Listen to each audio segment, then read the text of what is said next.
I was told God Hand was harder than Dark Souls, and I have to admit it is. I did my first playthrough of the game and the amount of rage felt was immeasurable. I'm pretty sure my blood pressure was through the roof, and after the last stream, I was lightheaded. I did enjoy the game, even though I said it sucked all playthrough long, and saying I would quit the fucking game right there and then. I'm a rager to begin with, so it's on par for the course here. I was gonna give this game a 4 out of 10 at first. That's just how angry I was. And half of my problems were technical issues, not even related to the game. So that's not fair to give the game such a low rating, obviously. But I would give this game a solid 7 out of 10. It's worth playing. But it is a game of the PlayStation 2 era, and it shows.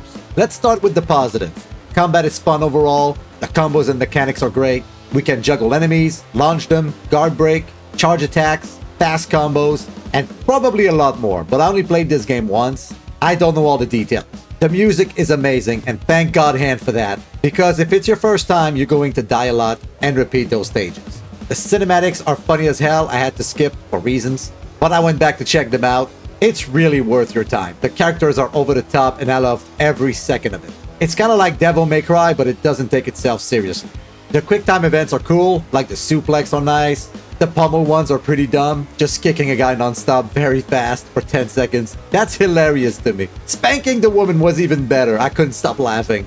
I also love the fact that the roulette skills affect all the bosses the same way it does the normal enemies, and generally they feel pretty good to use.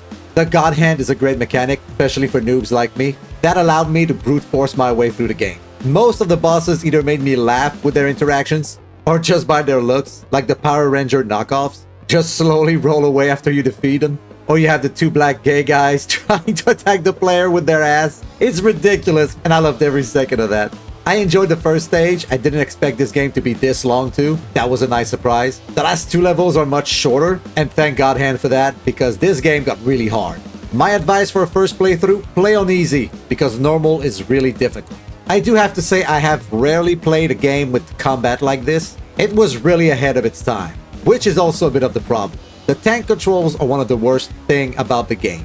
I hated losing the enemy because I can't turn fast enough. And I know there is a button to turn 180 degrees, but it's not natural to press L for that. I have an incredible hatred for the targeting system. When I wanted to target the enemy with no HP on the left, but the game decides to send you against the enemy on the right, that absolutely made me furious. If the targeting system was like the Souls game where you can select the target you want, that would have been much better. 100%.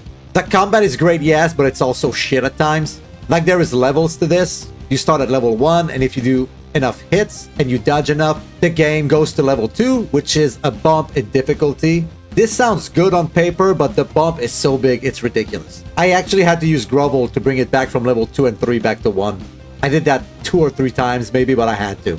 The HP increase is pretty useless also. The bosses and enemies can still kill you in like 5 hits, which is kind of insane to me. I had to use God Hand and all my roulette skills on regular enemies, most of the times during the last 2 stages. This game also suffers from the worst boss fight mechanic ever. Multiple bosses and or spawning enemies during that fight. God Hand, I hate this. That is prime cheap artificial difficulty. No one gets a pass for this. Yes, the Power Ranger knockoffs are hilarious, but don't get there while on level 2 or 3. These little shits are going to destroy you. The challenge levels are fun at first, then it's like, hey, break this car. Oh, and here's 5 enemies. Have fun. No, thank you. I can't say I enjoyed any boss fights either. None of them stood out, especially the last boss. That guy was a joke. And I don't mean Devil Hand, I mean the big one. This game is fun, but it's limited by the technology of its time. If tank controls were not a thing and the combat a bit more fine-tuned, this could be a real masterpiece. But for now, it's a really fun game and a janky mess at times. We won't see a remaster of this, obviously. Team Clover disappeared, and the rights for the game are definitely lost in limbo. I wish I was wrong though, absolutely. Please prove me wrong. Like I said, I recommend this game, but watch a guide before you do. Don't go in this blind unless you want to rage a lot. Be wary though, I was told that 99% of the videos on this are fake as hell, which is on par with most skill-based games on YouTube. Yes, most people cheat, but this game is beatable, so go ahead, give it a try. But what did you think of God Hand? Am I being too harsh on it? Leave a comment below. But that's gonna be it for me today, guys. Thank you so much for tuning in. I appreciate it. I wish you a slime-tastic rest of your day, and I hope to see you in the next one.